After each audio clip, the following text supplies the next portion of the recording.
Assalamualaikum warahmatullahi wabarakatuh. Perkenalkan, nama saya Imam Buhori.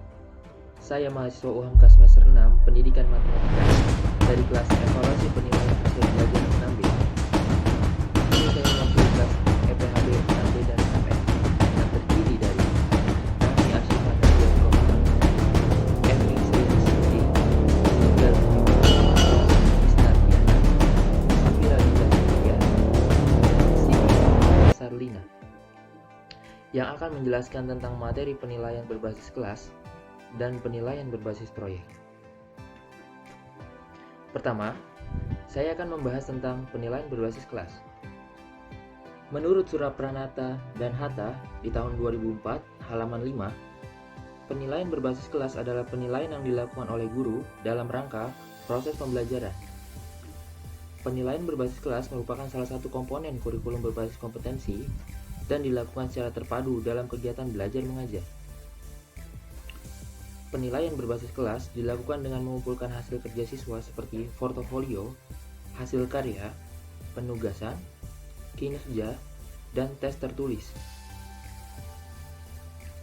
Selanjutnya, tujuan penilaian berbasis kelas sebagai informasi tentang kemajuan belajar siswa, sebagai informasi yang dapat digunakan untuk membina kegiatan belajar lebih lanjut, serta sebagai motivasi belajar siswa dan melakukan bimbingan yang lebih tepat. Lalu, kita akan membahas tentang prinsip penilaian berbasis kelas. Prinsip-prinsip PBK terbagi menjadi dua, yaitu prinsip umum dan prinsip khusus. Prinsip umum PBK yang pertama ada valid. Valid merupakan guru memberikan informasi yang akurat tentang hasil belajar peserta didik. Yang kedua, mendidik.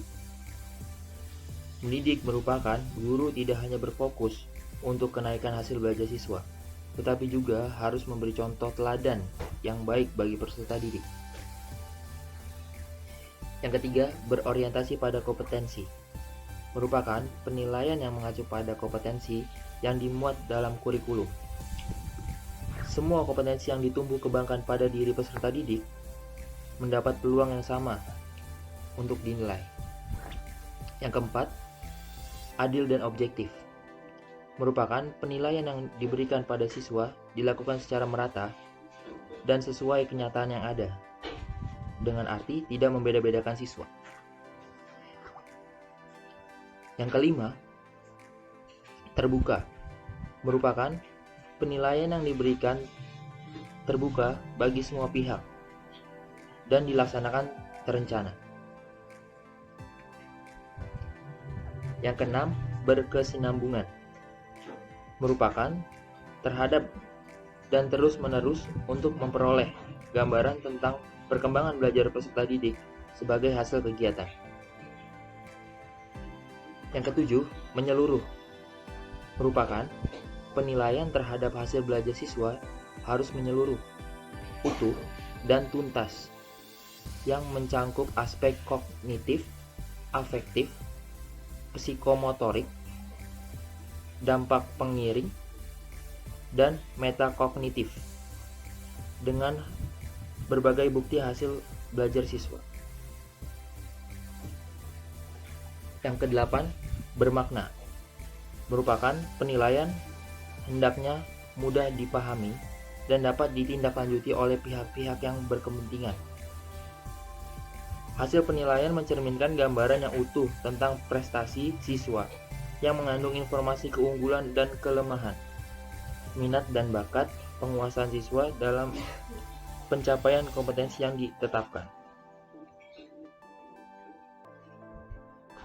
Selanjutnya, untuk prinsip khusus penilaian berbasis kelas, memberikan kesempatan kepada siswa untuk menunjukkan apa yang mereka ketahui dan pahami, serta mendemonstrasikan kemampuan mereka. Dan setiap guru harus mampu melaksanakan prosedur PBK dan pencatatan secara tepat.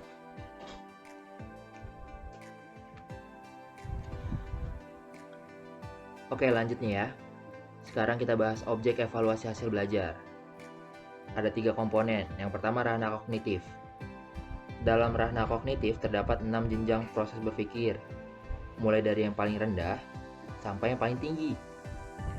Yang paling rendah dimulai dari pengetahuan, lalu pemahaman, selanjutnya penerapan, setelah itu analisis, lalu sintesis, dan yang terakhir penilaian atau penghargaan.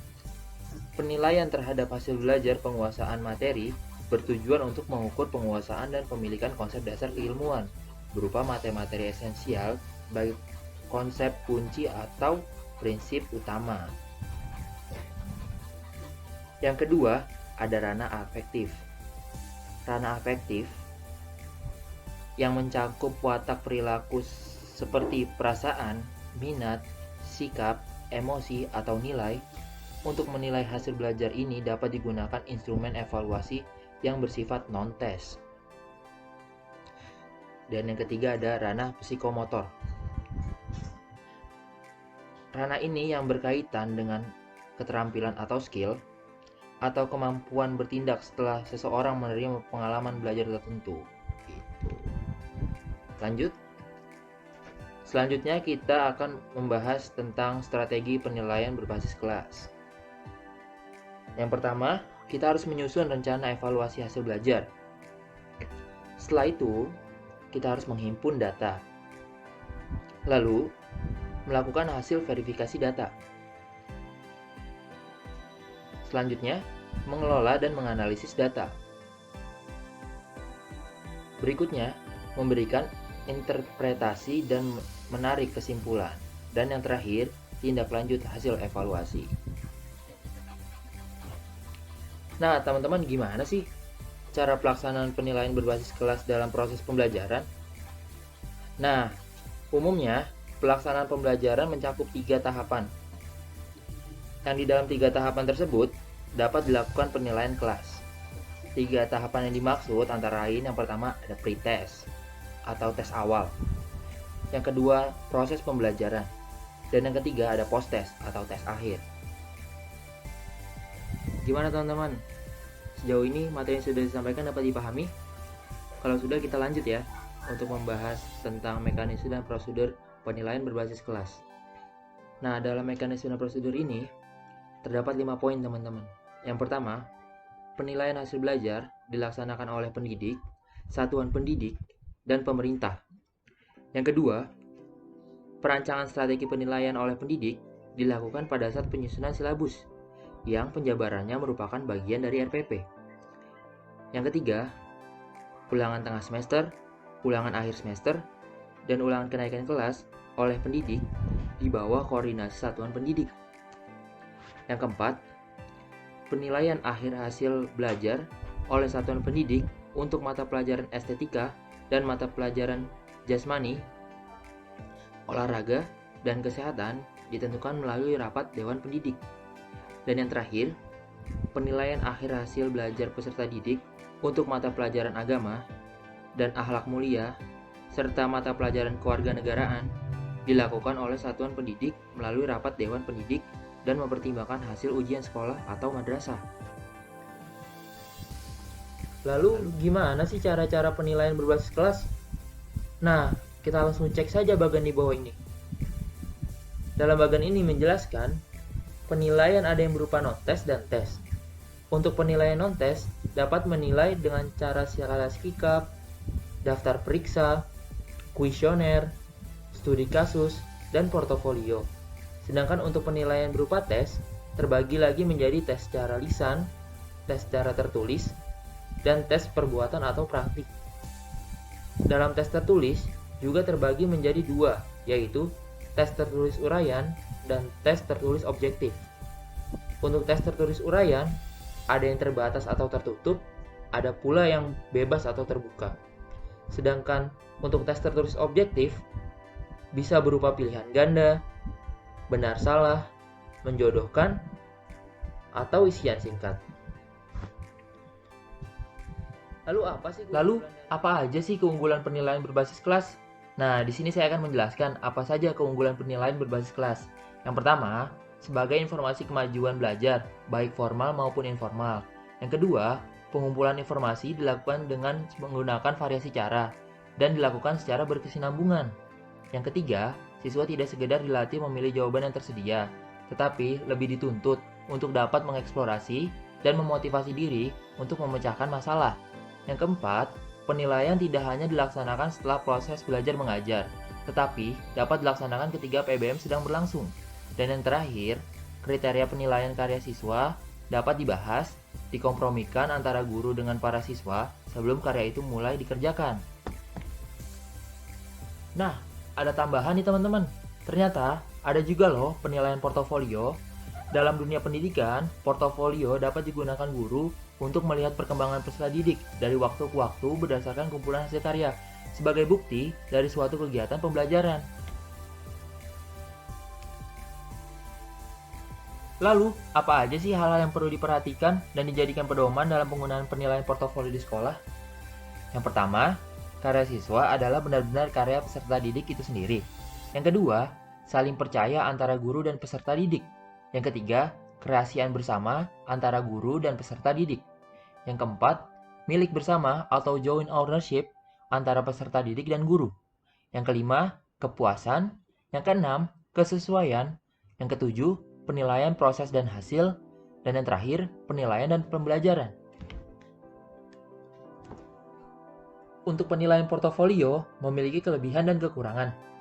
Untuk kelebihannya yang pertama, penilaian portofolio dapat menilai kemampuan siswa secara menyeluruh. Yang kedua, penilaian portofolio dapat menjamin akuntabilitas. Yang ketiga, penilaian portofolio merupakan penilaian yang bersifat individual. Yang keempat, penilaian portofolio merupakan penilaian yang terbuka. Dan yang terakhir, penilaian portofolio bersifat self-evaluation. Dan kekurangan dari penilaian portofolio, yang pertama, penilaian portofolio memerlukan waktu dan kerja keras. Yang kedua, penilaian portofolio memerlukan perubahan cara pandang. Yang ketiga, penilaian portofolio memerlukan perubahan gaya belajar. Dan yang terakhir, penilaian portofolio memerlukan sistem pembelajaran. Nah, jadi gitu teman-teman. Lalu, seperti apa sih prosedur pelaksanaan portofolio? Yang pertama, menentukan tujuan portofolio. Yang kedua, penentuan isi portofolio. Yang ketiga, menentukan kriteria dan format penilaian. Yang keempat, pengamatan dan penentuan bahan portofolio. Dan yang kelima, menyusun dokumen portofolio. Teman-teman, kita cukupkan ya membahas tentang penilaian berbasis kelas. Sekarang kita beralih membahas tentang penilaian berbasis proyek. Coba, di sini ada yang tahu apa itu penilaian berbasis proyek? Ya, betul. Penilaian berbasis proyek adalah metode pembelajaran yang menggunakan proyek atau kegiatan sebagai media. Peserta didik melakukan eksplorasi, penilaian, interpretasi, sintesis, dan informasi untuk menghasilkan berbagai bentuk hasil belajar. Untuk penilaian berbasis proyek, tentunya memiliki tujuan. Yang pertama, meningkatkan kolaborasi siswa, khususnya pada pembelajaran berbasis proyek yang bersifat kelompok. Yang kedua, mengembangkan dan meningkatkan keterampilan siswa dalam mengelola sumber, bahan, atau alat untuk menyelesaikan tugas atau proyek. Yang ketiga, membuat siswa lebih aktif dalam memecahkan masalah proyek yang kompleks dengan hasil produk nyata berupa barang atau jasa. Yang keempat, meningkatkan kemampuan siswa dalam pemecahan masalah proyek. Dan yang kelima, memperoleh pengetahuan dan keterampilan baru dalam pembelajaran. Penilaian berbasis proyek juga memiliki prinsip teman-teman. Yang pertama, pembelajaran dirancang dalam pertemuan tatap muka dan tugas mandiri dalam fasilitas dan monitoring oleh guru. Yang kedua, penyelidikan atau eksperimen dilakukan secara otentik dan menghasilkan produk nyata. Yang ketiga, pembelajaran berpusat pada siswa yang menggunakan tugas-tugas proyek pada kehidupan nyata untuk memperkaya pembelajaran. Yang keempat, tugas proyek menekankan pada kegiatan penyelesaian proyek berdasarkan suatu tema atau topik yang telah ditentukan dalam pembelajaran. Dan yang kelima, topik atau tema yang dibelajarkan dapat dikembangkan dari suatu kompetensi dasar tertentu. Karakteristik untuk penilaian berbasis proyek, yang pertama, peserta didik membuat keputusan tentang sebuah kerangka kerja. Yang kedua, adanya permasalahan atau tantangan yang diajukan kepada peserta didik. Yang ketiga, peserta didik mendesain proses untuk menentukan solusi atas permasalahan atau tantangan yang diajukan. Yang keempat, peserta didik secara kolaboratif bertanggung jawab untuk mengakses dan mengelola informasi untuk memecahkan permasalahan.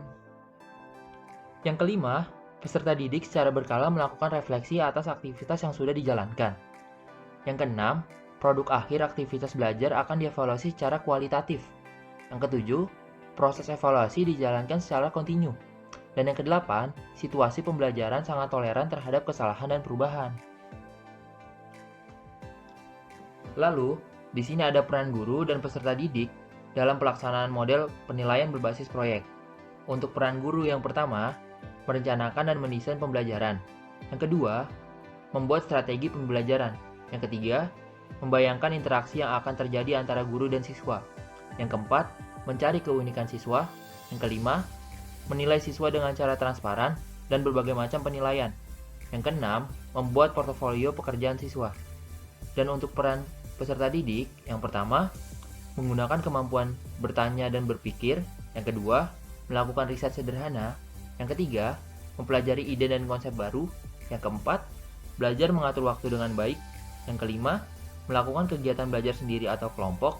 Yang keenam, mengaplikasikan hasil belajar lewat tindakan. Dan yang terakhir, melakukan interaksi sosial seperti wawancara, survei, atau observasi. Selanjutnya, langkah-langkah pelaksanaan model pembelajaran berbasis proyek. Yang pertama, penentuan pertanyaan mendasar atau start with the essential question. Yang kedua, mendesain perencanaan proyek atau design a plan for a project. Yang ketiga, menyusun jadwal atau create a schedule. Yang keempat, memonitor peserta didik dan kemajuan proyek atau monitor the student and the progress of the project. Yang kelima, menguji hasil atau assess the outcome. Dan yang terakhir, mengevaluasi pengalaman atau evaluate the experience. Selanjutnya, sistem penilaian dalam pelaksanaan model pembelajaran berbasis proyek. Itu ada dua, teman-teman. Yang pertama, penilaian proyek. Penilaian proyek merupakan kegiatan penilaian terhadap suatu tugas yang harus diselesaikan dalam periode atau waktu tertentu. Tugas tersebut berupa suatu investigasi sejak dari perencanaan, pengumpulan data, pengorganisasian, pengolahan, dan penyajian data. Penilaian proyek dapat digunakan untuk mengetahui pemahaman, kemampuan mengaplikasikan, kemampuan penyelidikan, dan kemampuan menginformasikan peserta didik pada mata pelajaran tertentu secara jelas. Pada penilaian proyek, setidaknya ada 4 hal yang perlu dipertimbangkan. Yang pertama, pengelolaan. Yang kedua, relevansi. Yang ketiga, keaslian produk. Dan yang keempat, inovasi dan kreativitas. Nah, di samping ini ada contoh berupa penilaian berbasis proyek. Yang kedua, penilaian produk.